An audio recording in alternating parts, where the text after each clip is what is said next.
আসসালামু আলাইকুম। আজকে আছি ঘাসের জমিতে। খামার নিয়ে নতুন উদ্যোক্তাদের জন্য কিছু কথা শেয়ার করি। দেখতে পাচ্ছেন আমার পেছনে ঘাস। আমরা যারা বাণিজ্যিক খামারে আছি বা যারা শুরু করতে চাচ্ছি সেটা হোক গরু বা ছাগল, সকলেরই অত্যন্ত প্রয়োজনীয় একটা জিনিস হচ্ছে এই ঘাস। বাণিজ্যিক খামার শুরুর পূর্ব শর্তই হচ্ছে ঘাস। অনেক প্রশ্ন আসে যে কিভাবে খামার শুরু করব। ভাই, খামারের পূর্বেই আপনাকে ঘাসের ব্যবস্থা করতে হবে। বেশ কিছুদিন ধরে একটা প্রশ্ন পাচ্ছি, নতুন ছাগল খামার শুরু করতে চাই, কোন ঘাস চাষ করব, কোন ঘাসটা ছাগল বেশি পরিমাণে খায়। এ সম্পর্কে একটা ভিডিও চ্যানেলে দেয়া আছে। ভিডিওটা প্রায় বছর খানেক আগের, অনেকে পুরাতন ভিডিও টেনে টেনে দেখতে চান না, তো তাদেরকে একটু ধারণা দেওয়ার চেষ্টা করি। এই যে ঘাস দেখতে পাচ্ছেন, এই আগাছা, এই ঘাসগুলো ছাগলের অত্যন্ত পছন্দনীয় একটা ঘাস এবং আগাছাগুলো ছাগল অত্যন্ত আগ্রহ নিয়ে খায়। কিন্তু এখানে সবচেয়ে বড় সমস্যার বিষয় হচ্ছে এই আগাছাগুলো কেটে কেটে বাণিজ্যিক ছাগল খামার অসম্ভবই বলা যায়। কাটার সময় এবং এই ঘাসের উৎপাদন, পাশাপাশি আমাদের জমির যে সংকট থাকে। মোট কথা হচ্ছে এই আগাছা জাতীয় ঘাসগুলোর উপর নির্ভর করে, সেটা গরুর খামার হোক বা ছাগলের খামার হোক, সেটা না করাই ভালো। এই ঘাসগুলো ছাগলের অত্যন্ত প্রিয় ঘাস হলেও আমাদের নির্ভর করতে হচ্ছে এই বাণিজ্যিক ঘাসের উপর। সেক্ষেত্রে আপনারা যারা one hybrid, Napier CN4, smart Napier, Pakchong, জাম্বুও বপন করতে পারেন। এই সমস্ত ঘাসগুলো গরু ছাগল দুইটাই খায়। আমি নিজে খাওয়াই, আপনারা রেগুলার ভিডিওতে যেটা দেখে থাকেন। আরও একটা জাত আছে যেটাকে আমরা নেপিয়ার বলে চিনে থাকি, যে ঘাসের ফুল হয়, আপনারা দেখলে চিনতে পারবেন। বর্ষাকালে উৎপাদন যথেষ্ট ভালো হয়, কিন্তু শীতকালে এই ঘাস একেবারে খাওয়ানোর অনুপযোগী হয়ে পড়ে। ছোট অবস্থায়, কচি অবস্থায় খাওয়ানো যায়, একটু বড় হলেই ফুল আসে, তখন আর খাওয়ানো যায় না, বিশেষ করে এই শীতকালে। যাই হোক, সেটা অন্য আলোচনা। এখন শীতকাল চলছে, এই ঘাসের উৎপাদন দেখতে পাচ্ছেন আপনারা। এখানে লম্বায় আমার চেয়েও উপরে রয়েছে, যদিও এটা ছাগলের খাওয়ানোর জন্য উপযুক্ত না। আরো আর্লি যদি খাওয়ানো যেত আর একটু ভালো হতো। এটা তুলনামূলক একটু বেশি বড় হয়ে গেছে। একটু কাছে আপনাদের একটু গোড়া থেকে দেখাই। এখানে দেখতে পাচ্ছেন গোড়ার ডাঁটাটা একটু শক্ত হয়ে এসেছে। গরু যদি খায় তাহলে এই পর্যন্ত খেতে পারবে, আর ছাগল কিন্তু এই পর্যন্ত নষ্ট করবে। কারো কারো ছাগল আরো নষ্ট করতে পারে, তবে গরুর ক্ষেত্রে অনেকটা নিচ পর্যন্ত খায়। একেবারে মাটি পর্যন্ত কোনো প্রাণী হয়তো খাবে না, চাবানোর চেষ্টা করলেও হয়তো নাও খেতে পারে। অনেকে আবার এই সাইজের ঘাসগুলো কেটে নিয়ে যান। এইটা খুবই লসজনক একটা ব্যাপার। এই সাইজের ঘাস কেটে বাণিজ্যিক খামার পরিচালনা করা অনেকটাই কষ্টকর। অনেক বেশি জায়গা নিয়ে করতে হবে, যেটা জায়গার অপচয় বলা যায়। এক্ষেত্রে আমার এই বুক বরাবর যখন আসবে বা তার চেয়ে একটু উঁচু, তখন কিন্তু ছাগলের জন্য উপযুক্ত হয়ে আসবে।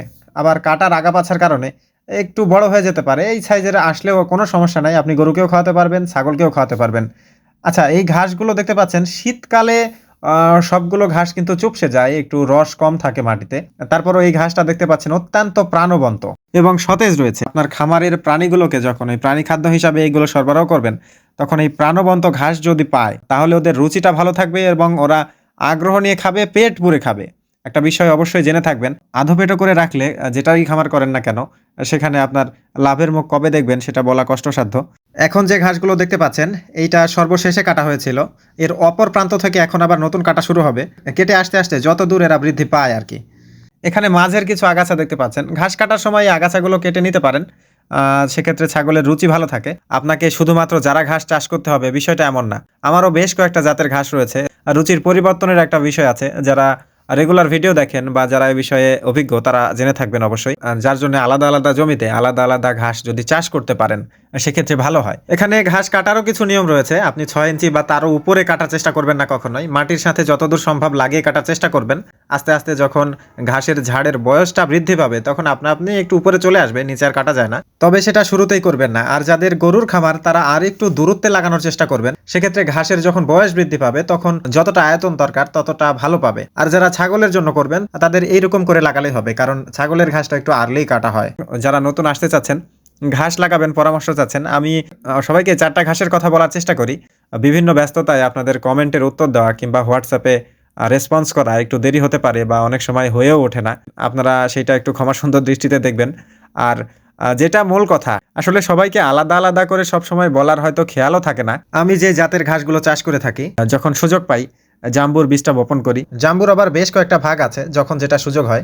যারা ওয়ান তো রয়েছে সার্বজনীন ঘাস, এটা সবচেয়ে বেশি রয়েছে। তারপর রয়েছে স্মার্ট নেপিয়ার। আর বর্ষাকালের জন্য কিছু জায়গায় নেপিয়ারও রাখা হয়েছে এবং লাল পাকচং যেটা। আপনারা যখন একটা ডিসিশন ফাইনাল করবেন যে আমি খামার করতে যাচ্ছি, তার অন্তত 2 মাস আগে ঘাস লাগাবেন। সেটা আপনার লক্ষ্যমাত্রা অনুযায়ী। আপনাকে সবসময় বলা হয় যে অল্প পরিমাণ দিয়ে শুরু করেন। আপনি যখন ১০টা বা ১৫টা ছাগল দিয়েই শুরু করবেন, আপনার যখন খাবারের ব্যবস্থা থাকবে না, তখন কিন্তু ১০-১৫টা ছাগলের খাবার মানে অনেক কিছু। আর আপনার কাছে যখন খাদ্যের যোগান থাকবে, তখন আপনি ৫০টা ছাগলকে খাওয়াতেও হিমশিম খাবেন না। এটাই হচ্ছে আসল কথা। তাই আমরা খামার বলতে যেটা বুঝি, খামারের ওই নির্দিষ্ট আয়তন না। খামার বলতে ঘাসের জমি সহ একটা খামার। সুতরাং আপনারা বাণিজ্যিক খামারের জন্য এই বাণিজ্যিক ঘাসগুলোই চাষ করতে পারেন আর নির্দ্বিধায় চাষ করতে পারেন। ছাগল অবশ্যই খাবে। অনেকের এরকমও হয় যে কেনার পর খাচ্ছে না। হয়তো অভ্যাস নাই, কখনো ওকে খাওয়ানো হয়নি, এজন্য খাচ্ছে না। হয়তোবা নতুন ছাগল নিয়ে এসেছেন, আবহাওয়া বদলে গেছে, ওর একটু শারীরিক সমস্যাও হতে পারে, সেক্ষেত্রেও নাও খেতে পারে। আবার পূর্ববর্তী যে মালিক ছিল, হিস্ট্রি যদি না জানা থাকে, যথাসময়ে ডিওয়ার্মিং হয়েছে কিনা, এইটাও একটা বড় প্রশ্ন হয়ে থাকে। বিষয়টা হচ্ছে এই সমস্ত হাইব্রিড জাতীয় ঘাস ছাগল খাবে কিনা, এটা নিয়ে অনেকেই দ্বিধাদ্বন্দ্বে আছেন। আশা করি দ্বিধাদ্বন্দ্বের কোনো দরকার নাই। যারা খামার করতে চাচ্ছেন, নিশ্চিন্তে চাষ করেন। আমার খামার প্রায় ৬ বছর ধরে চলছে এই হাইব্রিড ঘাসের উপরে। আরও একটা বিষয় হলো, রাস্তার পাশাপাশি ঘাসের জমি নির্বাচন করার চেষ্টা করবেন। যদি মাঠের মধ্যে হয়, তাহলে মাঠের মধ্য থেকে ঘাসের বোঝাগুলো টানতে টানতে আপনার কাঁধই লেগে যাবে বা দিনের অনেকটা সময় পার হয়ে যাবে। সুতরাং এই বিষয়টা এবং পানির প্রাপ্যতা, এইটা দেখে ঘাসের জমি নির্বাচন করবেন। আল্লাহ আপনাদের সবাইকে ভালো রাখুক, সুস্থ রাখুক। আসসালামু আলাইকুম।